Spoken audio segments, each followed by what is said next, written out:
Ah, c'est tellement de beaux souvenirs.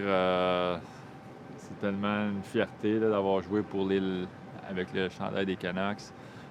C'est toute une organisation. J'ai eu des coéquipiers incroyables. J'ai eu le staff qui travaille pour l'organisation fait en sorte que, puis les propriétaires font en sorte que cette organisation-ci est l'une des meilleures de la Ligue nationale.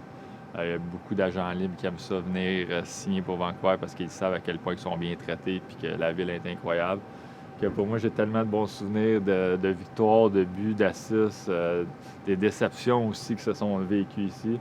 Mais on a tout le temps continué de s'améliorer puis continuer d'atteindre notre but ultime de gagner une Coupe Stanley.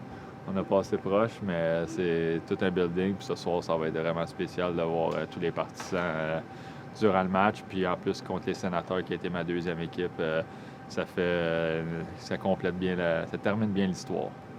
La meilleure, évidemment, tout le monde parle du Dragon Slayer Goal, puis le but que c'était dans ce but-là. Là, j'avais attrapé juste à l'intérieur de la ligne bleue, puis j'avais lancé, puis après ça, j'étais tourné vers le banc des joueurs, puis tout le monde avait sauté là-bas. Ça, c'était vraiment. Le monde parle beaucoup, mais moi, j'avais à l'autre but pour se rendre en finale de conférence en finale de conférence, le match 5 contre San Jose. Puis en deuxième prolongation, le but à Kevin Bieksa qui avait bandé où est-ce que la porte est ouverte un peu, puis il avait lancé proche de la ligne bleue. Dans le but là-bas où est-ce que j'étais sur le côté. Puis là, on s'en allait en finale de la Coupe Stanley. On venait de battre les Sharks.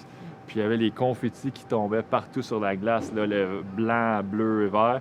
Puis ça avait rempli la glace, mais c'était du papier, puis ça glissait tellement mal sur les patins, c'était tellement dangereux que surtout que tu mettais ta lame, ça glissait, puis je suis surpris qu'il n'y ait personne qui s'est blessé parce qu'il n'avait pas pensé que ça allait être dangereux comme ça. Oh, la building avait sauté.